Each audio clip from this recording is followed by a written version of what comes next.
Hi dears, welcome back. അപ്പോൾ ഇന്നും ഞാൻ വന്നിരിക്കുന്നത് എലിശല്യം മൂലം, പല്ലിശല്യം മൂലം, പെരിച്ചായ ശല്യമൊക്കെ മൂലം, അതുപോലെ തന്നെ പാമ്പ് ശല്യം മൂലം, പാറ്റകളുടെ ശല്യമൊക്കെ മൂലം പൊറുതി മുട്ടിയിരിക്കുന്നവർക്ക് വേണ്ടിയിട്ടുള്ള നല്ല രണ്ട് ടിപ്പുകളുമായിട്ടാണ് കേട്ടോ.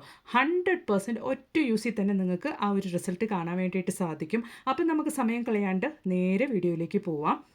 അപ്പോൾ നമുക്ക് നമ്മുടെ ആദ്യത്തെ ടിപ്പൊന്ന് കണ്ടു നോക്കാം. അതിന് വേണ്ടിയിട്ട് ഞാനിവിടെ മൊസ്കിറ്റോ കോയിലാണ് കേട്ടോ എടുത്തിരിക്കുന്നത്. കൊതുകിനൊക്കെ നമ്മൾ ഓടിക്കാൻ വേണ്ടിയിട്ട് വൈകുന്നേര സമയത്തൊക്കെ കത്തിച്ച് വെക്കാറുള്ള ആ ഒരു കോയിലാണ് നമ്മളിവിടെ എടുത്തിരിക്കുന്നത്.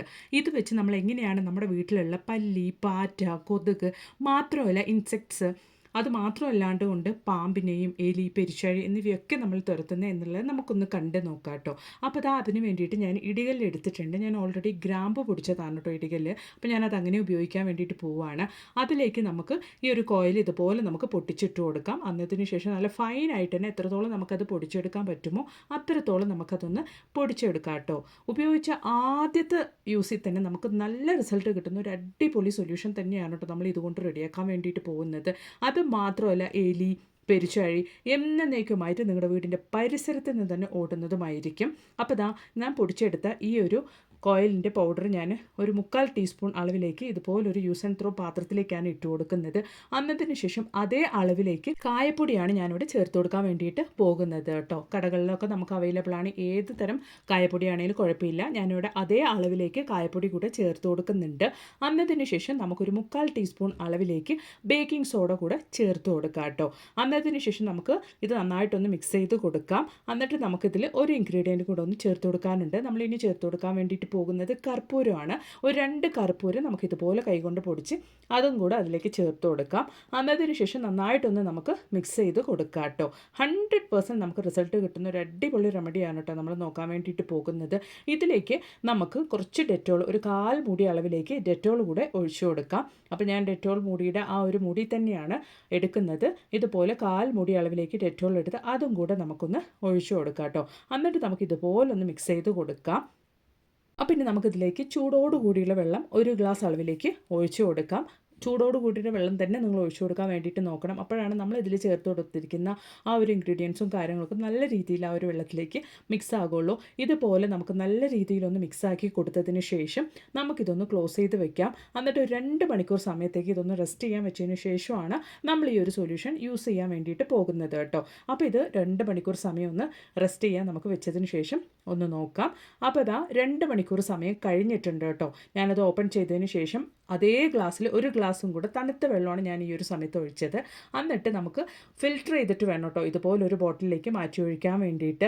അന്നതിന് ശേഷം നമ്മൾ ഇതെങ്ങനെയാണ് ഉപയോഗിക്കുന്നത് എന്നുള്ളതൊന്ന് കണ്ടു നോക്കാം. രാത്രി നമുക്ക് ജോലിയൊക്കെ കഴിഞ്ഞതിന് ശേഷം നമ്മുടെ കിച്ചണിൽ, ഗ്യാസ് സ്റ്റോപ്പിൽ അല്ലെങ്കിൽ അടുപ്പിൽ ഇതുപോലെ നിങ്ങളൊന്ന് സ്പ്രേ ചെയ്ത് വെക്കുക. അപ്പം നമുക്ക് കിച്ചണിൽ നമ്മൾ അറിയാണ്ട് കൊണ്ടുവരുന്ന പല്ലി, പാറ്റ എന്നിവയുടെ ശല്യങ്ങളൊന്നും നമുക്കുണ്ടാവില്ല. അത് മാത്രമല്ല, നമ്മൾ രാത്രി ജോലിയൊക്കെ കഴിഞ്ഞതിന് ശേഷം ഇതുപോലെ നമ്മുടെ കിച്ചൺ സിങ്കിലാണെങ്കിലും ഈ ഒരു സൊല്യൂഷൻ ഇതുപോലെ കുറച്ച് സ്പ്രേ ചെയ്ത് വെക്കുകയാണെങ്കിൽ നമ്മൾ അറിയാണ്ട് കൊണ്ട് ആ ഒരു കിച്ചൺ സിങ്കിൻ്റെ പൈപ്പ് വഴി വരുന്ന പ്രാണികളുടെ ശല്യം, പല്ലി, പാറ്റ എന്നിവയുടെ ശല്യമൊന്നും നമുക്കുണ്ടാവില്ല കേട്ടോ. 100% നമുക്ക് ഒറ്റ തവണ ഉപയോഗിച്ചാൽ മാത്രം മതി കേട്ടോ. പിന്നീട് നമുക്കിത് ഉപയോഗിക്കേണ്ടി വരില്ല. നല്ല റിസൾട്ട് തന്നെ കിട്ടുന്നുണ്ട്. മാത്രമല്ല, നമുക്ക് വീടിന് ചുറ്റിലും പാമ്പ് ശല്യമൊക്കെ ഉള്ളവരാണെങ്കിലും അത് മാത്രമല്ല, ഈ ഒരു സൊല്യൂഷൻ്റെ മണം അടിച്ചു കഴിഞ്ഞാൽ എലി, പെരിച്ചാഴി എന്നിവയൊന്നും നമ്മുടെ വീടിൻ്റെ പരിസരത്തേക്ക് പോലും വരികയില്ല കേട്ടോ. 100% നമുക്ക് റിസൾട്ട് കിട്ടുന്ന ഒരു അടിപൊളി സൊല്യൂഷൻ തന്നെയാണ്. ഉപയോഗിച്ചവർക്കെല്ലാം നല്ല റിസൾട്ട് കിട്ടി എന്ന് ഫീഡ്ബാക്ക് കിട്ടിയ ഒരു സൊല്യൂഷൻ തന്നെയാണ് കേട്ടോ ഇത്. അപ്പോൾ ഉറപ്പായിട്ട് നിങ്ങളും ഇതുപോലൊന്ന് തയ്യാറാക്കി ട്രൈ ചെയ്ത് നോക്കുക. എന്നിട്ട് നിങ്ങളുടെ വലിയൊരു അഭിപ്രായങ്ങളൊന്ന് കമൻറ്റ് ബോക്സിലിട്ട് അറിയിക്കുകയും കൂടെ ചെയ്യുക കേട്ടോ. അപ്പോൾ ഇനി നമുക്ക് ശല്യക്കാരായ എലി, പെരിച്ചാഴി എന്നിവയൊക്കെ എന്നേക്കുമായിട്ട് ഇല്ലാണ്ടാക്കാൻ വേണ്ടിയിട്ട് എലികൾക്ക് ഒരുപാട് ഇഷ്ടപ്പെട്ട ഈ ഒരു ഉരുളക്കിഴങ്ങ് വെച്ചിട്ട് നമുക്കൊരു അടിപൊളി ടിപ്പും കൂടെ ഒന്ന് കണ്ടു നോക്കിയാലോ. അപ്പോൾ അതിന് വേണ്ടിയിട്ട് ഞാൻ ഒരു ഉരുളക്കിഴങ്ങ് ഇതുപോലൊന്ന് കട്ട് ചെയ്തെടുത്തിട്ട് അതിൻ്റെ ഉള്ളിൽ ഇതുപോലൊന്ന് നമുക്ക് ആ ഉള്ളിലുള്ള കിഴങ്ങൊക്കെ ഒന്ന് ക്ലീൻ ചെയ്തെടുക്കാം കേട്ടോ. അപ്പോൾ ഉരുളക്കിഴങ്ങ് നമ്മൾ ഇതുപോലെ റെഡിയാക്കി എടുത്തതിന് ശേഷം നമ്മൾ ഓൾറെഡി പൊടിച്ചു വെച്ചിരുന്ന ആ ഒരു കൊതുകിൻ്റെ കോയിൽ, മൊസ്കിറ്റോ കോയിൽ പൊടിച്ചത് നമുക്ക് ഇതുപോലെ ഒരു 1/4 ടീസ്പൂൺ അളവിലേക്ക് പൊട്ടറ്റോയുടെ ഉള്ളിലേക്കായിട്ട് നമുക്ക് ഇട്ട് കൊടുക്കാം. അന്നതിന് ശേഷം ഒരു 1/4 ടീസ്പൂൺ അളവിലേക്ക് സോപ്പ് പൗഡറാണ് കേട്ടോ നമ്മൾ ചേർത്ത് കൊടുക്കുന്നത്. അതിൻ്റെ മുകളിലേക്കായിട്ട് നമുക്ക് ഇതുപോലൊന്ന് ഇട്ട് കൊടുക്കാം. അന്നതിന് ശേഷം വീണ്ടും നമ്മൾ ആ ഒരു കോയിൽ പൊടിച്ചത് അതിൻ്റെ മുകളിലേക്കായിട്ട് ഇട്ട് കൊടുക്കുന്നുണ്ട്. അന്നതിന് ശേഷം നമ്മൾ ആ ഉള്ളിൽ നിന്ന് എടുത്ത പൊട്ടറ്റോയുടെ ആ ഒരു ഉള്ളിൽ നിന്ന് എടുത്ത് കിഴങ്ങിൻ്റെ ഉള്ളിൽ നിന്ന് എടുത്ത ആ ഒരു കിഴങ്ങിൻ്റെ ഭാഗം അതിൻ്റെ മുകളിലേക്ക് തന്നെ നമുക്ക് ഇതുപോലെ നല്ല പ്രസ് ചെയ്തൊന്ന് വെച്ച് കൊടുക്കാം കേട്ടോ. എന്നിട്ട് നമ്മൾ ഇതെങ്ങനെയാണ് പ്രയോജനപ്പെടുത്തുന്നത് എന്നുള്ളത് നമുക്കൊന്ന് കണ്ടു നോക്കാം. 100% ഒറ്റ യൂസിൽ തന്നെ റിസൾട്ട് കിട്ടുന്ന ഒരു അടിപൊളി ടിപ്പാണ് കേട്ടോ ഇത്. അപ്പോൾ ഇതുപോലെ നമ്മൾ റെഡിയാക്കിയ ഈ ഒരു ടിപ്പ് ഇതുപോലെ നമുക്ക് എവിടെയാണോ എലികളും പെരിച്ചാഴികളും വരാൻ സാധ്യതയുള്ളത് ആ ഒരു ഭാഗത്തേക്കായിട്ട് നിങ്ങൾ ഇതുപോലെ ഒന്ന് വെച്ചാൽ മതി കേട്ടോ. മണം ആകർഷിക്കാൻ കഴിവുള്ള എലികളും പെരിച്ചാഴികളും ഇതിൻ്റെ അടുത്തേക്ക് വരികയും ഈ ഒരു കിഴങ്ങ് അവർക്കൊക്കെ ഒരുപാട് ഇഷ്ടപ്പെട്ട ഒരു ഭക്ഷണത്തിലൊന്നാണ്. ഈ കിഴങ്ങ് വന്ന് അവർ കഴിക്കുകയും 100% മരണവെപ്രാളപ്പെട്ട് ചത്തു പോവുക തന്നെ ചെയ്യും കേട്ടോ. നല്ല റിസൾട്ട് കിട്ടുന്ന ഒരു അടിപൊളി ടിപ്പാണ്. ഉറപ്പായിട്ടും നിങ്ങളും ഇതുപോലൊന്ന് തയ്യാറാക്കി ട്രൈ ചെയ്ത് നോക്കുക. അതുപോലെ തന്നെ നല്ല നല്ല ടിപ്സുകൾ ഞാൻ എൻ്റെ ചാനൽ ഉൾപ്പെടുത്തിയിട്ടുണ്ട്. അതും കൂടെ ഒന്ന് കയറി ചെക്ക് ചെയ്ത് നോക്കുക കേട്ടോ. Thanks for watching.